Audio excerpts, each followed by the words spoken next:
My Red Cap by Louisa May Alcott.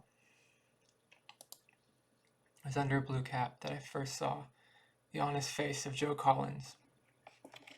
In the third year of the late war, a Maine regiment was passing through Boston on its way to Washington. The common was all alive with troops and spectators who clustered round them to say Godspeed, as the brave fellows marched away to meet danger and death for our sakes. Everyone was eager to do something, and as the men stood at ease, the people mingled freely with them, offering gifts, hearty grips of the hand, and hopeful prophecies of victory in the end. Irresistibly attracted, my boy Tom and I drew near, and soon, becoming excited by the scene, ravaged the fruit stands in our neighborhood for tokens of our regard, mingling candy and congratulations, peanuts and prayers, apples and applause, in one enthusiastic jumble. While Tom was off on his third raid, my attention was attracted by a man who stood a little apart, looking as if his thoughts were far away. All the men were fine, stalwart fellows, as Maine men usually are, but this one overtopped his comrades, standing straight and tall as a Norway pine, with a face full of mingled shrewdness, sobriety, and self-possession of a typical New Englander.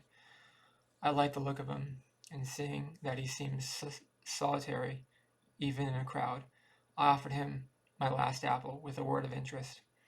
The keen blue eyes met mine gratefully, and the apple began to vanish in vigorous bites as we talked. For no one thought of ceremony at such a time. Where are you from? Woolwich, ma'am. Are you glad to go? Well, there's two sides to that question. I calculate to do my duty, and do it hearty, but it is rough on a feller leaving his folks, for good, maybe. There was a sudden huskiness in the man's voice, and there was not apple skins, though he tried to make believe that it was. I knew a word from home would comfort him, so I went on with my questions.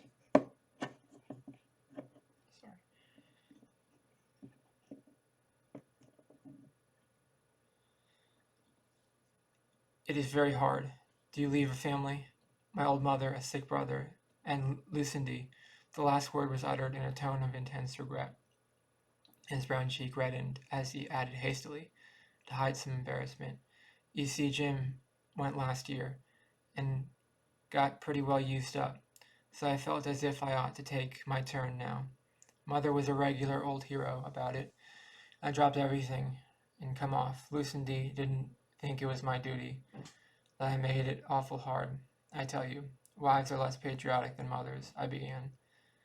But he would not hear Lucindy blamed, and said quickly, she ain't my wife yet, but we calculated to be married in a month or so, and it was for her than for me. Women lot so on not being disappointed. I couldn't shirk, and here I be. When I get to work, I shall be all right. The first wrench is the trying part. Here he straightened his broad shoulders, and turned his face towards the flags fluttering far in front, as if no backward look should betray the longing of his heart for mother, home, and wife. I liked the little glimpse of character, and when Tom returned with empty hands, reporting that every stall was exhausted, I told him to find out what the man would like best, then run across the street and get it. I know without asking. Give us your purse, and I'll make him as happy as a king, said the boy, laughing as he looked up, admiringly, at our tall friend, who looked down on him with an elder brotherly air pleasant to see. While Tom was gone, I found out Joe's name and business, promised to write and tell his mother how finely the regiment went off. I was just expressing a hope that we might meet again, for I, too, was going to the war as a nurse, when the order to fall in came rolling through the ranks, and the talk was over. Fearing Tom would miss our man in the confusion, I kept my eye on him till the boy came rushing up with a packet of tobacco in one hand and a good supply of cigars in the other. Not a romantic offering, certainly, but a very acceptable one, as Joe's face proved, as we scrambled these treasures into his pockets, all laughing at the flurry, while less fortunate comrades helped us, with an eye to share of these fragrant luxuries by and by. There was just time for this, a hearty shake of the big hand and a grateful goodbye, ma'am. Then the word was given, and they were off, bent on seeing the last of them. Tom and I took a short-cut and came out of the wide street down which so many troops marched that year, and mounting some high steps we watched for our man, as we already called him. As the inspiring music, the grand tramp drew near, the old thrill went through the crowd, the old cheer broke out, but it was a different scene now than in the first enthusiastic, hopeful days. Young men and ardent boys filled the ranks then, brave by instinct, burning with loyal zeal, and blissfully unconscious of all that lay before them. Now the bluecoats were worn by mature men, some gray, all grave and resolute, husbands and fathers, with the memory of wives and children tugging at their heartstrings, homes left desolate behind them, and before them the grim certainty of danger, hardship, and perhaps the lifelong helplessness, worse than death. Little of the glamour of romance about the war now. They saw it as it was, a long, hard task, and here were the men to do it well. Even the lookers were different now. Once all was wild enthusiasm and glad uproar. Now men's lips were set, and women's smileless as they cheered. Fewer handkerchiefs whitened the air, for wet eyes needed them, and sudden lulls, almost solemn to their stillness, followed the acclamations of the crowd. All watched with quickened breath and brave souls that living wave, blue below and bright with a steely glitter above, as it flowed down the street and away to a distant battlefield already stained with precious blood. There he is, the outside man, and tallest of the lot.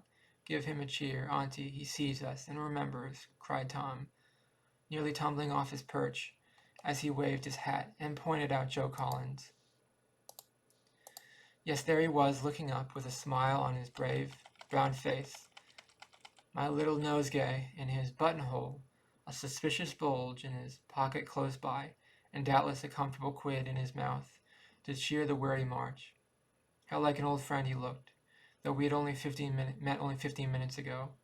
How glad we were to be there, to smile back at him, and send him on his way, feeling that even in a strange city there was someone to say, God bless you, Joe. We watched the tallest blue cap till it vanished, and then went home in a glow of patriotism. Tom to long for his turn to come, I to sew vigorously on the gray gown the new nurse burned to wear as soon as possible, and both of us to think and speak often of poor Joe Collins and his Lucindy. All this happened long ago, but it was well to recall those stirring times, to keep fresh the memory of sacrifices made for us by men like these, to see to it that the debt we owe them is honestly, gladly paid, and while we decorate the graves of those who died, to remember also those who still live to deserve our grateful care. I never expected to see Joe again, but 6 months later we did meet in Washington Hospital one winter's night. A train of ambulances had left their sad freight at our door. We were hurrying to get the poor fellows into much-needed beds. After a week of hunger and cold and unavoidable neglect, all forms of pain were in my ward that night, and all borne with a pathetic patience which was daily marvel to those who saw it. Trying to bring order out of chaos, I was rushing up and down the narrow aisle, between the rows of rapidly filling beds, and after brushing several times against a pair of the largest and muddiest boots I ever saw, I paused at last to inquire why they were impeding the passageway. I found they belonged to a very tall man who seemed to be already asleep or dead, so white and still, and utterly worn out that he looked as he lay there, without a coat, a great patch on his forehead, and the right arm rudely bundled up. Stooping to cover him, I saw that he was unconscious, and whipping out my brandy bottle and salts, soon brought him out, for it was only exhaustion. Can you eat? I asked, as he said, Thank you, ma'am, after a long draught of water and dizzy stare. Eat, I'm starving, he answered, with such a ravenous glance at a fat nurse who happened to be passing, that I trembled for her, and hastened to take a bowl of soup from her tray. As I fed him, his gaunt, weather-beaten face had a familiar look, but so many faces had passed before me that winter. I did not recall this one till the ward master came to put up the cards with the newcomer's name above their beds. My man seemed absorbed in his food, but I naturally glanced at the card, and there was a name, Joseph Collins, to give me another additional interest in my new patient. "Why, Joe, is it really you?" I exclaimed, pouring the last spoonful of soup down his throat so hastily that I choked him. "All that's left of me." "Well, ain't this luck now?" gasped Joe, as gratefully as if that hospital cot was a bed of roses. "What is the matter? A wound in the head, an arm?" I asked, feeling sure that no slight affliction had brought Joe there. "Right arm gone, shot off as slick as a whistle. I tell you, it's a sing'lar kind of feelin' to see a piece of your own body go flying away, with no prospect of ever coming back again," said Joe, trying to make light of one of the greatest misfortunes a man can suffer. "That is bad, but it might have been worse. Keep up your spirits, Joe, and we might soon have you fitted out with a new arm almost as good as new. I guess it won't do much lumberin', so that trade is done for. I suppose there's things left-handed fellers can do, and I must learn as soon as possible, since my fighting days are over." And Joe looked at his one arm with a sigh that was almost a groan. Helplessness is such a trial to a manly man, and he was eminently so. "What can I do to comfort you most, Joe?" "I'll send my good Ben to help you to bed, and will be here myself when the surgeon goes his rounds. Is there anything else that would make you more easy? If you could just drop a line to Mother to let her know I'm alive, it'd be a sight to comfort to both of us. I guess I'm in a long spell of hospital, and I'll lay easier if I knew Mother and Lucindy weren't fretting about me." He must have been suffering terribly, and he thought of the woman who loved him before himself, and as busy as I was, I snatched a moment to send a few words of hope to the old mother. Then I left him laying easy, though the prospect of some months of wearing pain would have daunted most men. If I had needed anything to increase my regard for Joe, it would have been the courage with which he bore a very bad quarter of an hour with the surgeons, for his arm was in a dangerous state. The wound in the head feverish for want of care, and a heavy cold on the lungs suggested pneumonia as an added trial to his list of ills. He will have a hard time of it, but I think he will pull through, as he is a temperate fellow with a splendid constitution, was the doctor's verdict, as he left us for the next man, who was past help, with a bullet through the lungs. I don't know as I hanker to live, but be a burden. If Joe was able to do for Mother as I feel as I wouldn't mind stepping out now, I'm so fur along, and he ain't, I suppose must brace up, and do the best I can," said Joe. I wiped the drops from his forehead, and tried to look as if his prospect was a bright one. "You will have Lucindy to help you, you know, and that'll make things easier for all. Things so, 'pears to me. I couldn't ask her to care of the 3 invalids for my sake. She ain't no folks of her own, nor much means, and ought to marry a man who can make things easy for her. Guess I'll have to wait a spell longer before I say anything to Lucindy about marrying now." And a look resolute resignation settled on Joe's haggard face as he gave up his dearest hope. "I think Lucindy will have something to say, if she is like most women, and you will find the burdens much lighter for sharing them between you. Don't worry about that, but get well and go home as soon as you can." "All right, ma'am," and Joe proved himself a good soldier by obeying orders and falling asleep like a tired child as the first step toward recovery. For 2 months I saw Joe daily and learned to like him very much. He was so honest, genuine, and kind-hearted.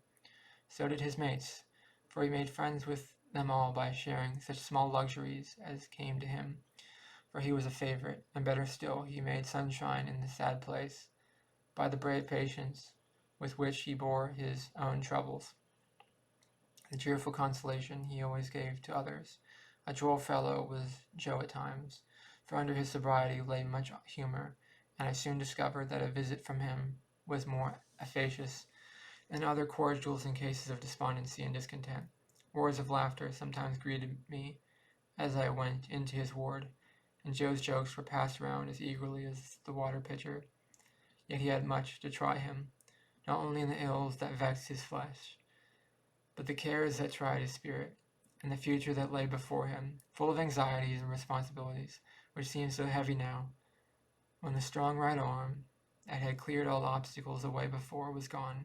The letters I wrote for him, and those he received, told the little story very plainly, as he read them to me, and found much comfort in talking over his affairs, as most men do when illness makes them dependent on a woman. Jim was evidently sick and selfish. Lucindy, to judge from the photograph cherished so tenderly under Joe's pillow, was a pretty weak sort of girl, with little character or courage to help poor Joe with his burdens. The old mother was very like her son, and stood by him, like a hero, as he said, but was evidently failing, and begged him to come home as soon as he was able, that she might see him comfortably settled before she must leave him. Her courage sustained his, and the longing to see her hastened his departure as soon as it was safe to let him go, for Lucindy's letters were always of a dismal sort, and made him anxious to put his shoulder to the wheel. She always sat comfortably by me, mother did. Being the oldest, I wouldn't miss making her last days happy, not if it cost me all the arms and legs I've got, said Joe, as he awkwardly struggled into the big boots an hour after leave to go home was given him. It was pleasant to see his comrades gather round him with such hearty adieus that his one hand must have tingled, to hear the good wishes and thanks be called him after him by pale creatures in their beds, and to find tears in many eyes beside my own when he was gone. Nothing was left of him but the empty cot, an old grey wrapper, and the name upon the wall.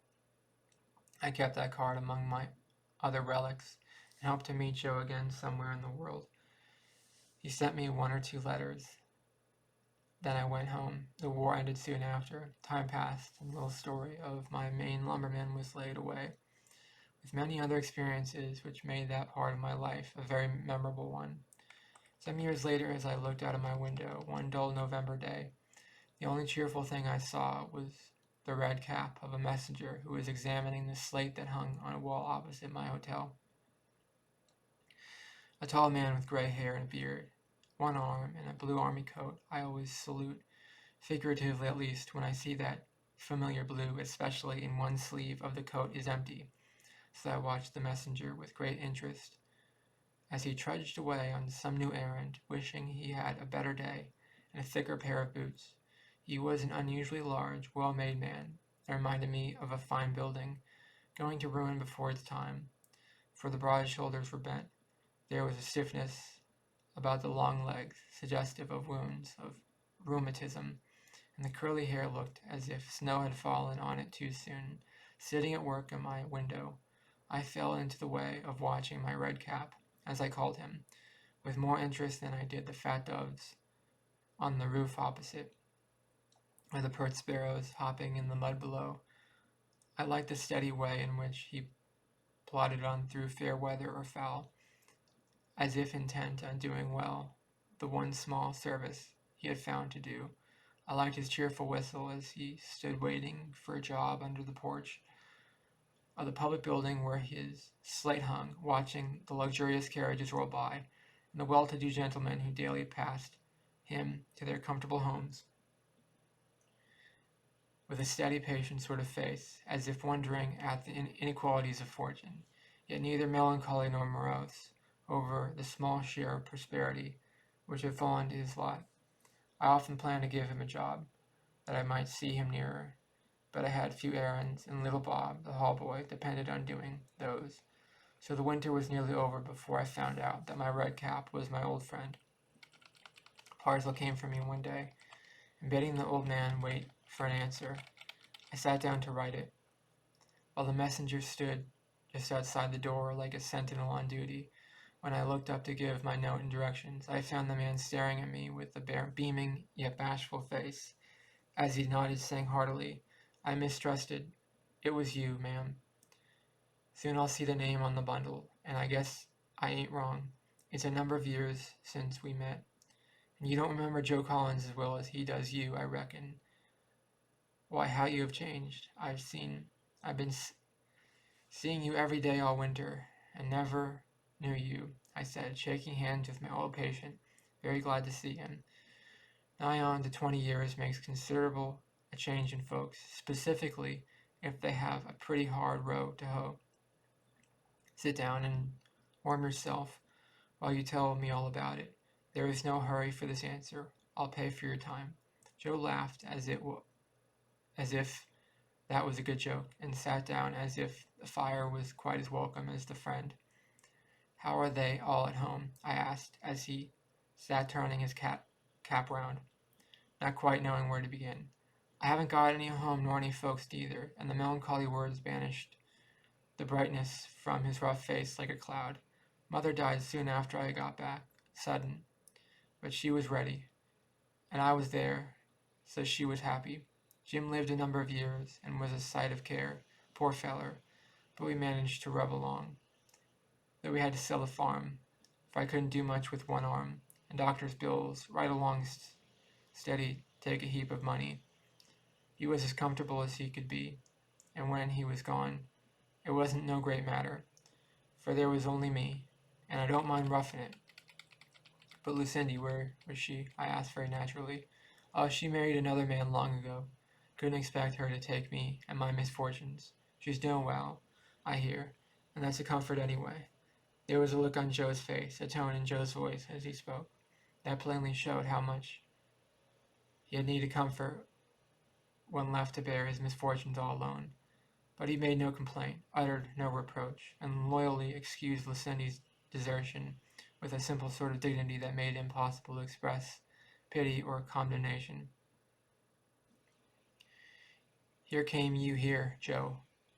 I asked, making a sudden leap from past to present. I had to scratch for a living, and can't do much.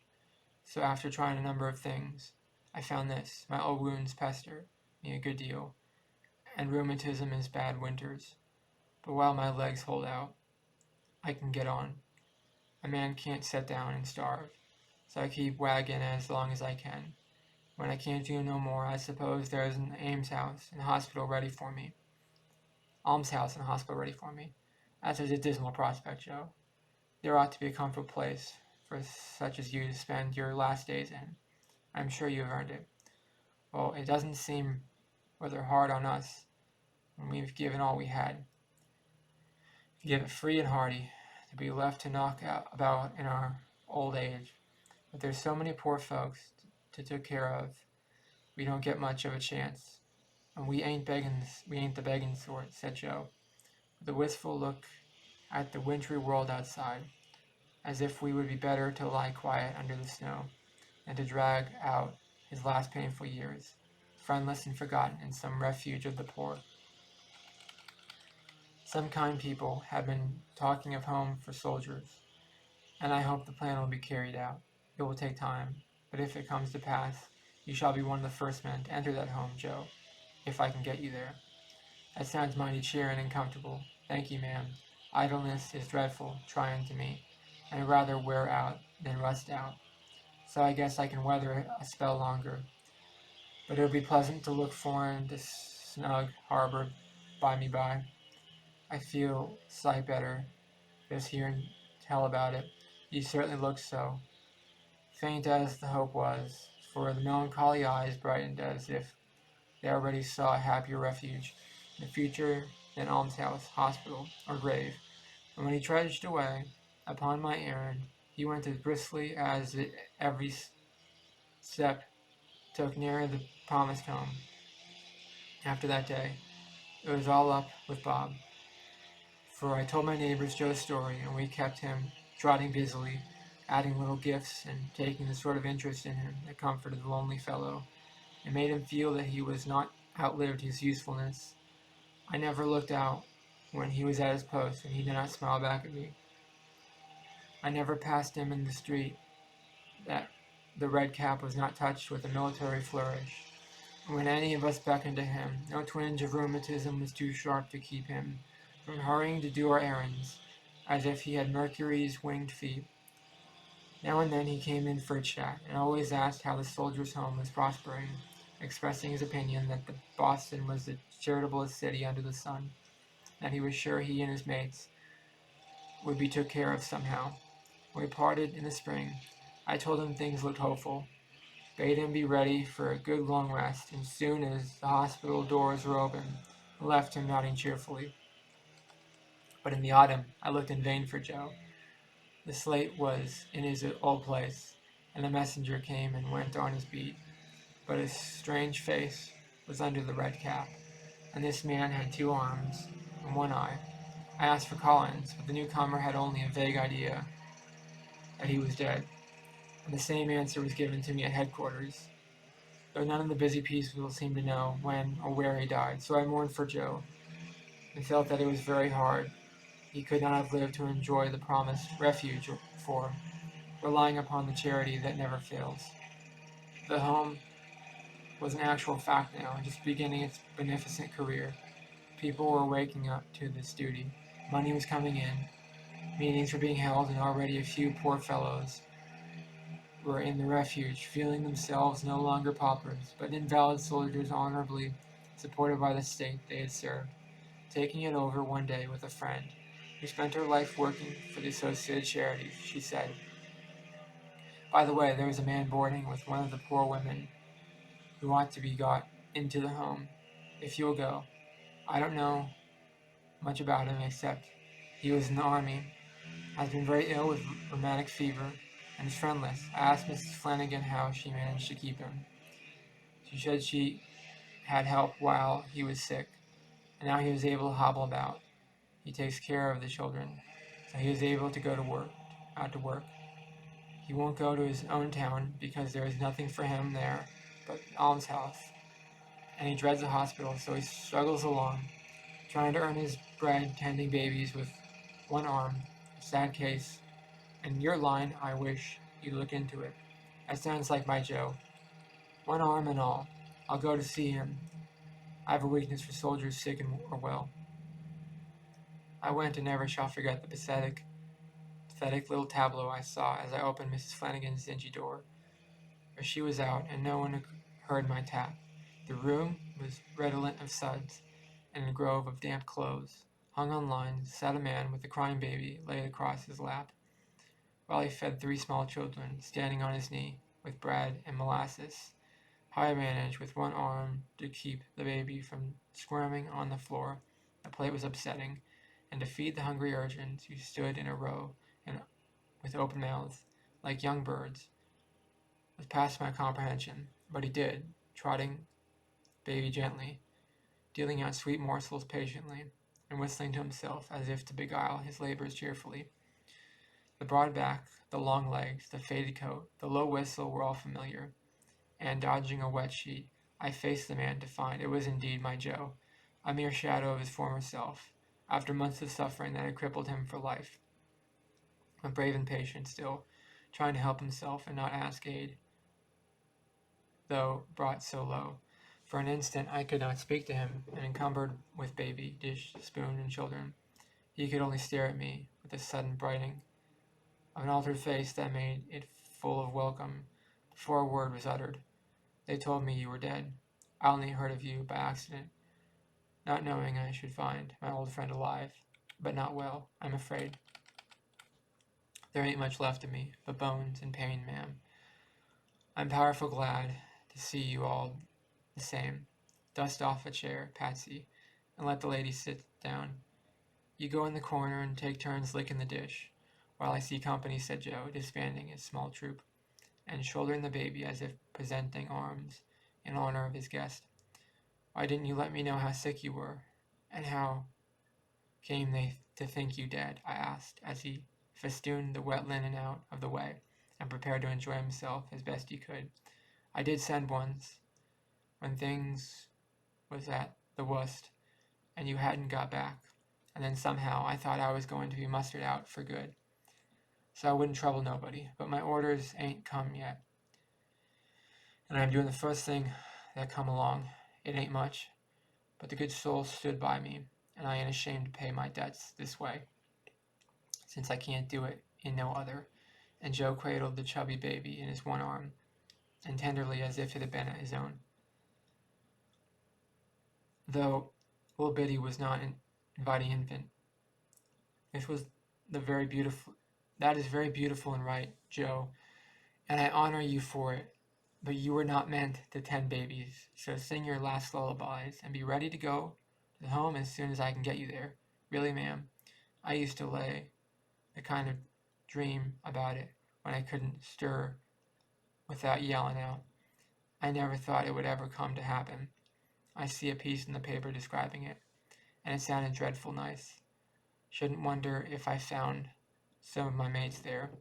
They were a good lot, and deserving of all that could be done for 'em, said Joe, trotting the baby briskly, as if the prospect excited him, as well as it might, for the change from the damp nursery to the comfortable quarters prepared for him would be like going from purgatory to paradise. I don't wonder you don't get well living in such a place, Joe. You should have gone home to Woolwich and let your friends help you, I said, feeling provoked with him for hiding himself. No, ma'am, he answered with a look I shall never forget. It was so full of mingled patience, pride, and pain. I haven't a relation in the world but a couple of poor aunts. They couldn't do anything for me. As for asking help of folks I used to know, I couldn't do it. And if you think I'd go to Lucindy, though she is wall off, you don't know Joe Collins. I'll die first. If she was poor and I rich, I'd do for her like a brother. But I couldn't ask no favors of her, not if I begged my victuals in the street or starved. I forgive, but I don't forget in a hurry. And the woman that stood by me when I was down is the woman I believe in. And can I take my bread from without shame? Hurry for Biddy Flanagan, God bless her. And as if to find a vent for the emotion that I filled his eyes with grateful tears, Joe led off the cheer, which the children shrilly echoed, and I joined heartily. I shall come for you in a few days, so cuddle the baby and make much of the children before you part. It won't take you long to pack up, will it? I asked, as we subsided with a general laugh. I reckon not, as I don't own any clothes. But what I set in, except a couple of old shirts and then socks, my hat stopping up the window, and my old coat is my bed cover. I'm awfully shabby, ma'am, and that's one reason I don't go out more. I can hobble some, but I ain't got used to being a scarecrow yet. And Joe glanced from the hose without heels that hung on the line to the ragged suit he wore, with a resigned expression that made me long to rush out and buy up half the contents of Oak Hall on the spot. Curbing his wild impulse, presently departed with promises of speedy transportation for Joe, on unlimited oranges, to assuage the pangs of parting for the young Flanagans who escorted me to the door, while Joe waved the baby like a triumphal banner till I got round the corner. There was such a beautiful absence of red tape about the new institution that it only needed a word in the right ear to set things going, and then with a strong pull, and pull all together, Joe Collins was taken up and safely landed in the home he so much needed and so well deserved. A happier man, or a more grateful one, it would be hard to find.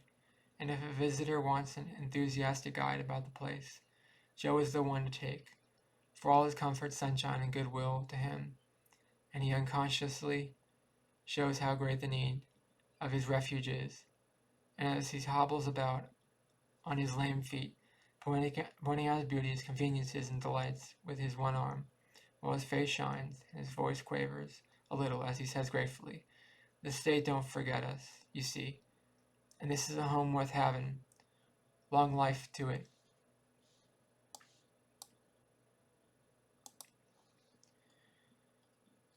And that's the end of My Red Cat by Louisa May Alcott.